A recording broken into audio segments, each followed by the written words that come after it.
आज हम लोग पढ़ेंगे what is this mind of man. क्या पढ़ेंगे? What is this mind of man. ये ज़ेनोवा क्लासेस पहले मैं चालू करूंगा और उसको खत्म करूंगा, उसके बाद हम लोग कोई और चीज करेंगे। ज़ेनोवा फाउंडेशन है माइंड की। ये एक तरह से है मैनुअल। अगर आपका कंप्यूटर दिमाग आपका कंप्यूटर है तो उसको आप कैसे ठीक करें, उसको कैसे अपग्रेड करें, ये इसी चीज की किताब है ज़ेनोवा। ठीक है।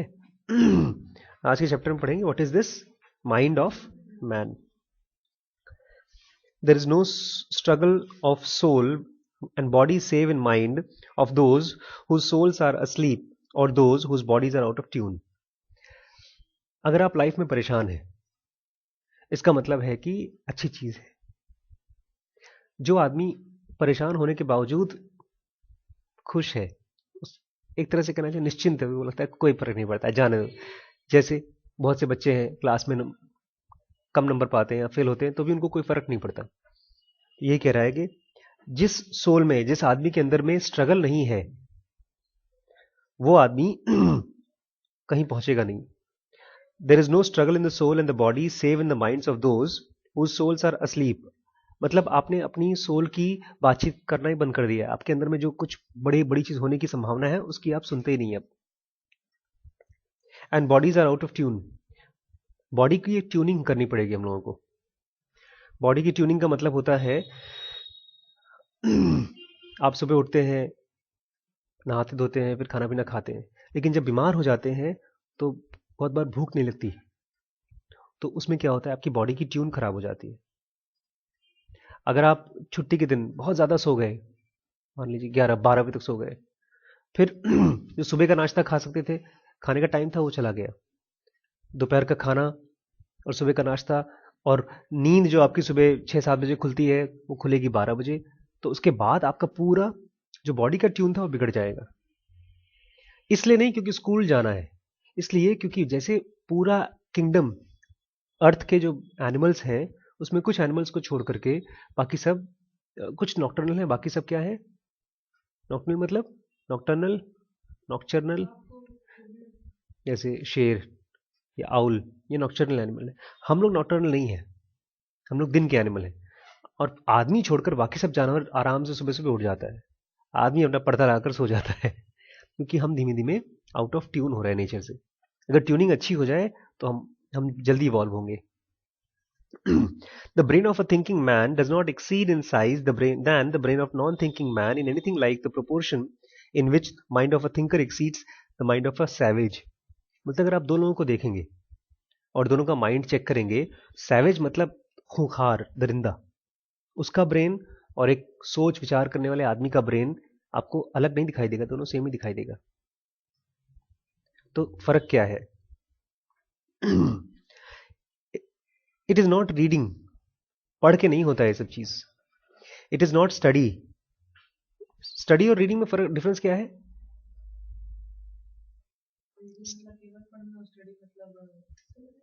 उसको जानना, उसको अलग अलग तरीके से पढ़ना। जैसे स्टडी का मतलब आपने किताब पढ़ लिया, फिर किसी से उसके बारे में पूछा, फिर उसके ऊपर सर्वे किया, या आपने नेट पर जाकर खोजा। ठीक होता है, स्टडी करके भी नहीं होता। इट इज नॉट रीजनिंग, तर्क करके भी नहीं होता। तर्क मतलब अगर ए के बाद बी आता है, बी के बाद सी आता है तो ए के बाद सी आएगा, ऐसा कुछ तर्क, इसको रीजनिंग बोलते हैं। रीजनिंग करके भी नहीं मिलता। इट इज नॉट डेलिब्रेशन, जबरदस्ती करके भी नहीं मिलता।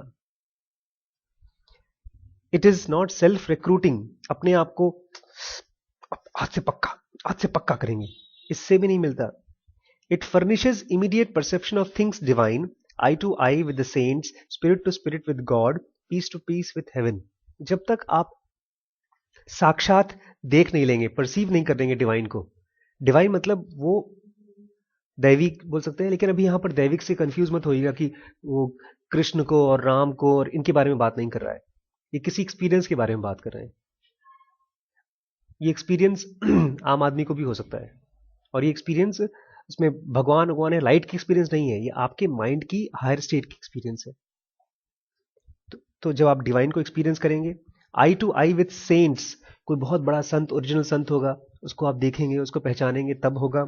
या spirit to spirit with God, और अचानक से आपकी, जैसे कल भैया को रात को बहुत ही अजीबोगरीब और अच्छा सपना आया था, तो वो spirit to spirit with Gods है। आपके सपने आपको बताने की कोशिश करते हैं बहुत कुछ। Peace to peace with heaven, और जब आप हेवन के साथ जुड़ते हैं तब, आपने कहानी सुनी है एक बार एक आदमी मर गया तो वो गया उधर हेवन में गया, वहां पर सब शांत, पिंक कलर का बादल, सब खाने पीने चल रहे हैं, प्यार, सॉफ्ट ड्रिंक चल रहे हैं, सॉफ्ट म्यूजिक चल रही है। वहीं पर एक टीवी था और उसमें ठाए ठाए ठाए रॉक म्यूजिक चल रहा था। सब चिकन खा रहे हैं, ड्रिंक्स पी रहे हैं और मजा कर रहे हैं, मस्ती कर रहे हैं। सुना है आपने? तो बोला ये क्या है यार? बोलता ये नहीं जानते, नर्क है। नर्क? इतना सुंदर? यार तो मुझे फालतू में स्वर्ग में भेज दिया, ऐसे तो मैं नर्क में जाता। सुना है आपने? बोलता है फिर, बोलता है यार ट्रांसफर करो, पुण्यात्मा हूं, जहां मर्जी चाहूं आ जाऊं। हाँ लेकिन एक बार चले गए तो वापस नहीं आ सकते। बोलते हाँ ठीक है, भेज दिया वहां पर। जैसे वो नर्क पे पहुंचे, वहां पर बड़े बड़े कड़ाहे तेल के उबल रहे थे। तो ये क्या है? तो आइए, आपके लिए बिस्तर तैयार हो रहा है, इसी के अंदर आपको डुबोया जाएगा। तो ये तो गलत है, मैंने तो देखा था चिकन और ड्रिंक्स और डांस बार हो रहे थे। बोलता वो तो हमारा टीवी में ऐड था।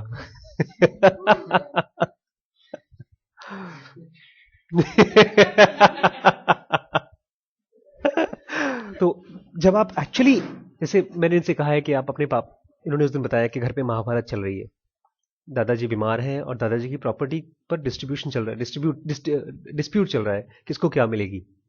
तो ये एक तरह का नर्क है, जहां पर आप परेशान होते हैं, लड़ाई करते हैं, झगड़ा करते हैं, चाहे आप जस्टिफाइड कॉज के लिए भी करें, वो एक तरह का नर्क का माहौल होता है। तो जब आप स्वर्ग से आई टू आई होंगे, मैं एक बंदे के यहाँ गया था इलाहाबाद में,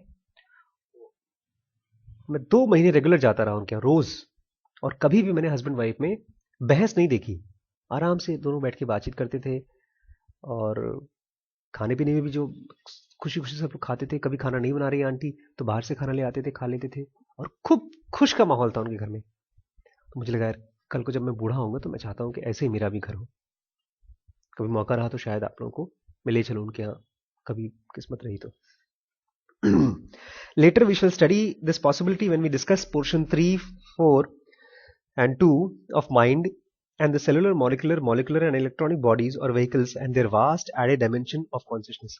जैसे जैसे हम आगे बढ़ेंगे तो हम देखेंगे सेक्शन 2, 3 और 4 है हमारे माइंड के, जो हमको कनेक्ट कराते हैं किससे? हमारे सेलुलर मॉलिकुलर बॉडी से। अभी जो बॉडी है कौन सी है?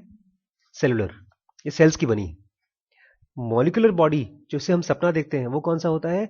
सेलुलर मॉलिकुलर नहीं, वो नहीं, वो तो मॉलिकुलर होता है।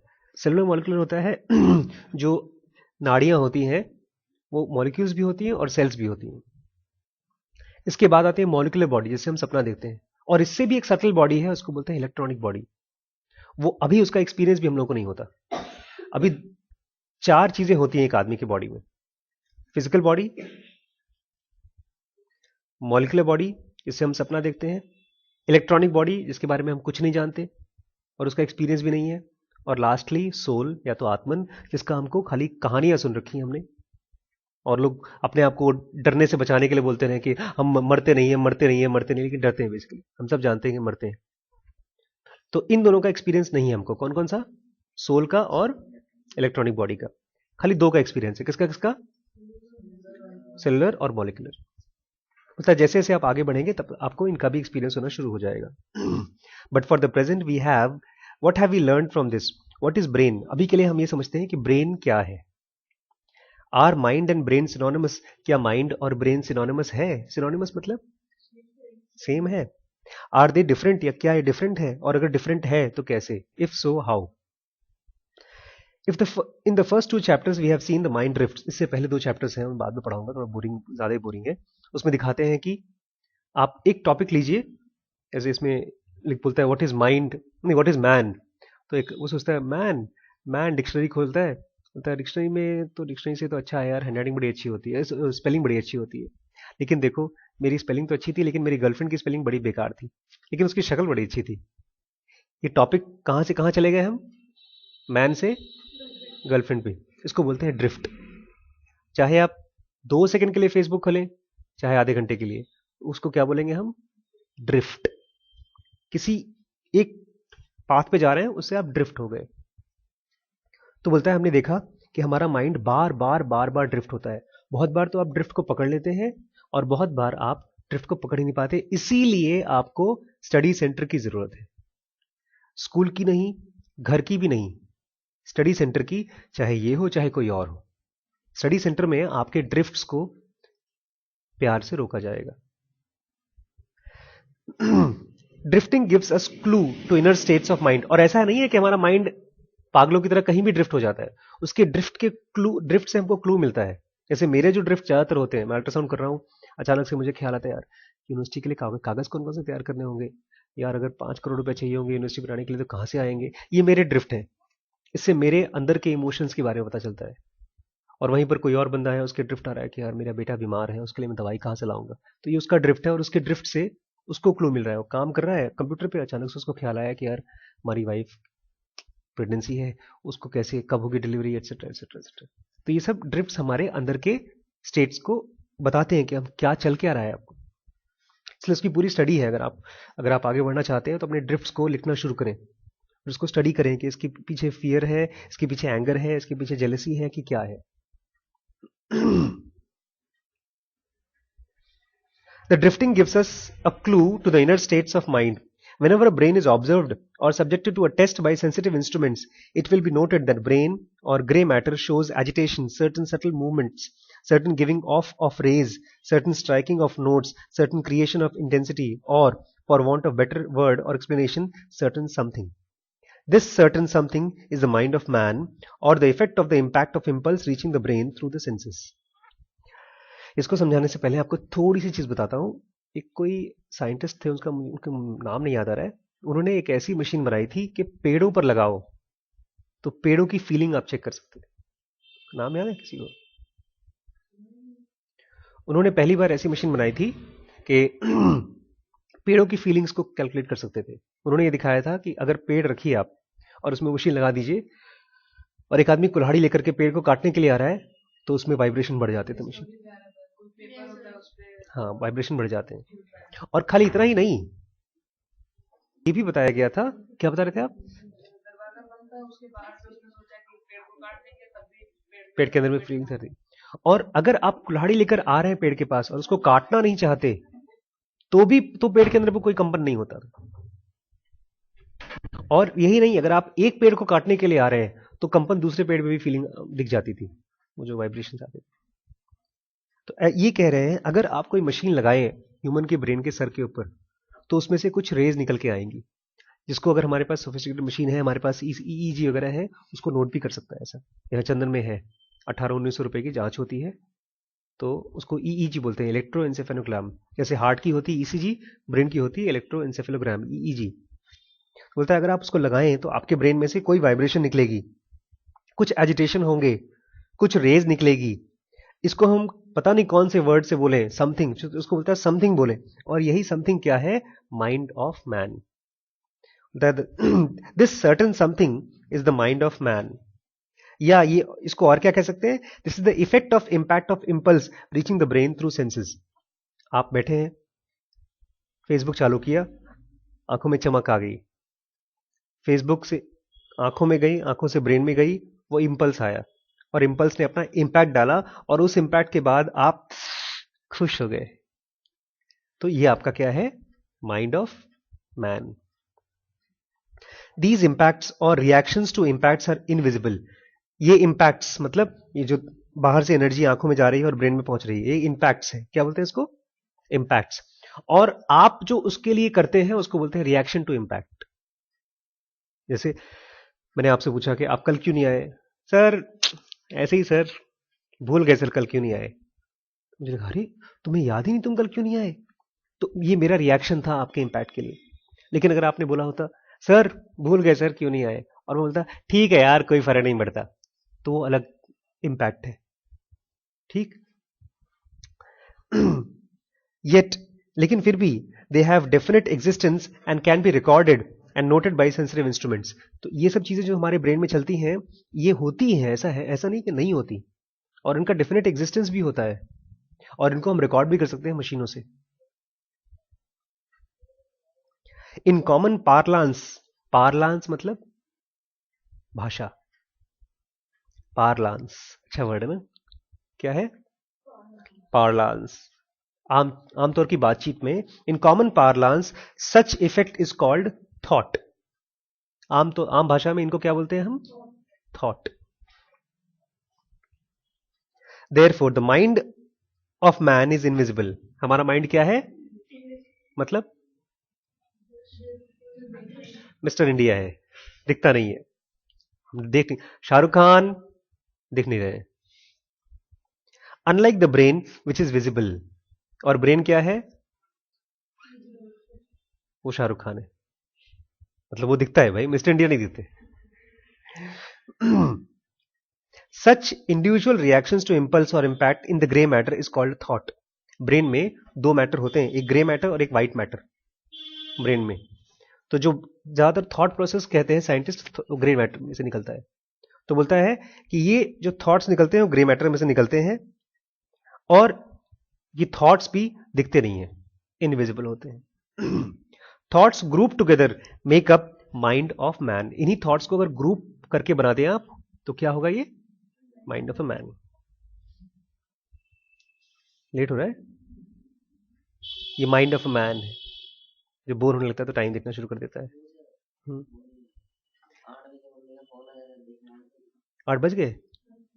लेकिन एक थोड़ा सा यहीं पर रुककर देखें कि क्या हमको ये इनर स्टेट के बारे में बताता नहीं है? क्या ये फियर नहीं है? क्या ये डर नहीं है कि 8 बजे तक मम्मी ने कहा था ऊपर आ जाए? लेकिन यही चीज अगर मैं फेसबुक करता रहूं तो 8 कब बज जाएंगे पता भी नहीं चलेगा।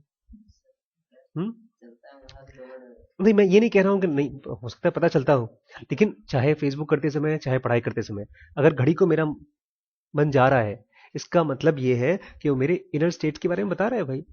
सिंपल सी चीज है, वो एक इंफॉर्मेशन है। The grey matter called brain has 4 sections और पोर्शंस। ग्रे मैटर में या तो ब्रेन में 4 सेक्शंस हैं। क्या नाम है उनका? पता नहीं, नहीं वो तो बॉडीज हैं। अभी आगे पढ़ते हैं। The 4 sections have certain special characteristics peculiar to each, IESM। ये है बेसिकली फोर पार्ट्स जो ग्रे मैटर के हैं, जो ये खोपड़े के हैं, ठीक है। Hence, reaction to impact in each section is different according to the characteristic of different portions of the brain. मतलब आई सेंटर में अगर कोई इंपैक्ट गया तो उसका रिस्पॉन्स अलग रहेगा। आप मैथ्स की बुक पढ़ रहे हैं बहुत मन से, अचानक किसी ने बोल दिया, टीवी चालू कर दिया, बोल दिया बंद कर यार, परेशान मत कर, डिस्टर्ब मत कर, ये आई सेंटर का इंपैक्ट था, थोड़ा सा ई भी था इसमें। लेकिन अगर आप ई सेंटर में है, अच्छे से कोई मैगजीन पढ़ रहे हैं और गाना चालू कर दिया किसी ने, चलाओ चलाओ कोई दिक्कत नहीं, और चलाओ और जोर से चलाओ। एक बार जा रहा था ट्रेन में, ये एक बात है सन 2000 की, ट्रेन में सोचिए, मैं ऊपर लेटा हुआ था, नीचे कोई बंदा था और वो खुश, बिना मतलब के खुश है।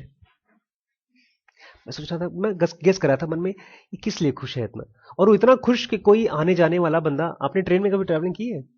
दूर कितनी बार की है? 3-4 बार। मैंने कम से कम की होगी 800-900 बार की होगी, बहुत 800-900 बार, बहुत बहुत बार की है ट्रेन।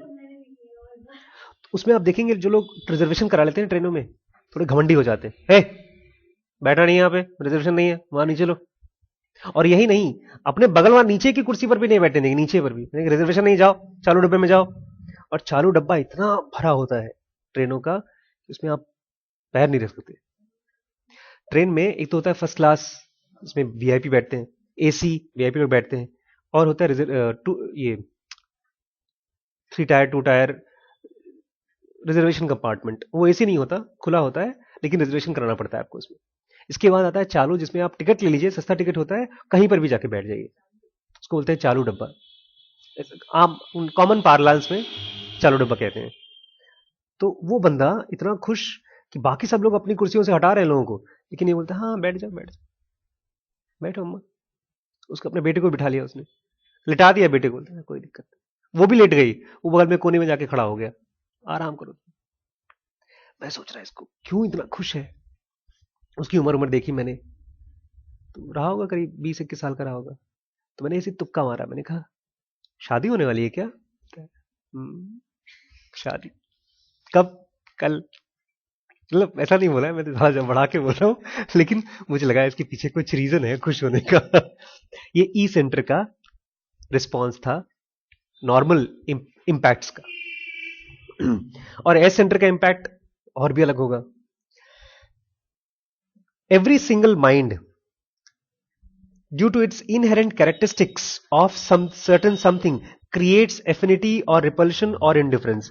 हमारे अंदर का जो स्टेट है दिमाग का, उससे या तो एफिनिटी बनेगी या रिपल्शन या तो इंडिफरेंस। एफिनिटी मतलब नजदीकी, दो लोगों में नजदीकी, किसी को आपने देखा पसंद आ गया, वो उसके पास जाना चाहते हैं, इसको बोलते हैं एफिनिटी। इसका उल्टा होता है, इसका उल्टा क्या होता है? रिपल्शन। इससे तो दूर ही हो भैया, शक्ल भी नहीं पसंद है इसकी। अरे पढ़ने में अच्छा, अरे पढ़ने में भाड़ में जाए अच्छा है, इसको बोलते हैं रिपल्सन। और तीसरा इनडिफरेंस, उससे आपको मतलब ही नहीं है। जानते हो उस लड़के को, उसके बारे में कुछ जानते? कौन? अरे संजीव। कौन संजीव? कभी देखा ही नहीं आपने उसके, ना दोस्ती है ना दूरी। इसको बोलते हैं इनडिफरेंस। ये इंपॉर्टेंट है। क्यों? क्योंकि एफिनिटी से कुछ चीजें बनती हैं। Because of affinity it leads to friendship, love, courtship, sex, possession, courage, hope, devotion, attention. अगर आपकी किसी सब्जेक्ट के प्रति एफिनिटी है तो आपका अटेंशन ऑटोमेटिक आ जाएगा। रिपल्शन है तो डिटेंशन आ जाएगा। कोर्टशिप मतलब शादी के पहले का पीरियड, उसको बोलते हैं कोर्टशिप। या कोर्टशिप, सेक्स, ये सब चीजें तब आती हैं जब आपकी एफिनिटी होती है।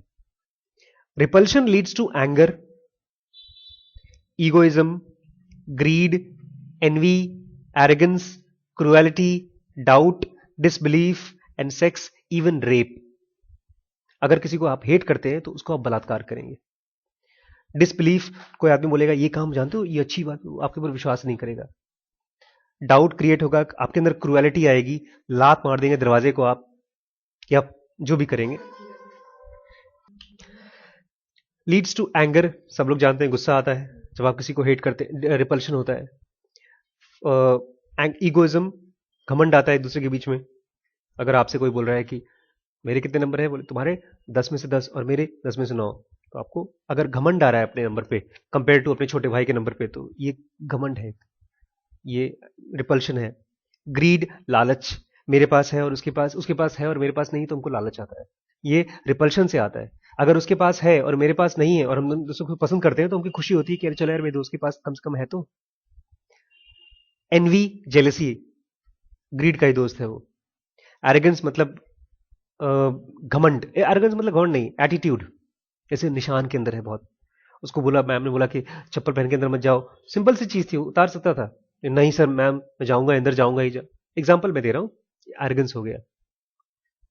क्रुएलिटी मतलब कुत्तों को मारना, आदमी को मारना, किसी को भी मारना, ये क्रुएलिटी है। डाउट, जानते ही आप, किसी की बात पर विश्वास नहीं होना। Disbelief, sex and even rape. और लास्ट में इनडिफरेंस से क्या बनता है? Leads to ignorance. अगर आप इनडिफरेंट है तो उसके बारे में कुछ जानेंगे नहीं आप। ड्रिफ्ट्स, उसे बात करते करते खो जाएंगे। डिप्रेशन एंड डे ड्रीमिंग, आप अचानक बिना मतलब कि आप दुखी हो जाएंगे और खूब डे ड्रीमिंग करेंगे, तो सोचते रहेंगे बैठे बैठे हवा में ही। ये सब होता है किसकी वजह से? इनडिफरेंस की वजह से। ठीक है, अब परसों मैं ऐसा करूंगा, आप लोगों को इसके नोट्स भी दूंगा, तो आप इनको एक बार घर पे जाके देखेंगे और इसके नोट्स को पढ़ेंगे, ठीक है, जब टाइम मिलेगा। तो ये बहुत इंपॉर्टेंट इसलिए है बिकॉज अभी आगे चल के जब आप इंग्लिश, हिंदी, मैथ, साइंस पढ़ेंगे और कॉलेज में जाएंगे तो कौन सी ब्रांच चूज करनी है, कौन सा करियर चूज करना है, शादी किससे करनी है, करियर किसमें आपको बड़ी ग्रोथ देगी, किसमें ग्रोथ नहीं देगी, अगर ये सब चीजें नहीं जानते आप तो एक्सीडेंट होने के ज्यादा चांसेस होते हैं। पापा मम्मी बोले नहीं डॉक्टरी करो, आपको लगता है कहीं गहरे में, आपको लगता है कि नहीं मैं मैथमेटिक्स में मुझे एफिनिटी है, लेकिन हमारे डॉक्टर अंकल बहुत कमा रहे हैं, तो हम घुस जाएंगे डॉक्टर अंकल की तरह हॉस्पिटल बनाने के लिए, लेकिन उतने सक्सेसफुल होंगे नहीं। इसलिए ये जरूरी है कि आप अपने ब्रेन के सेल्स को, स्ट्रक्चर्स को, थॉट्स को बहुत माइन्यूटली ऐसे स्टडी करें जैसे आप मेल्स को स्टडी करते हैं। फेसबुक पे फोटोज को स्टडी करते हैं, बहुत ध्यान से स्टडी करते हैं। तो that is why it is very important. ठीक है, थैंक यू।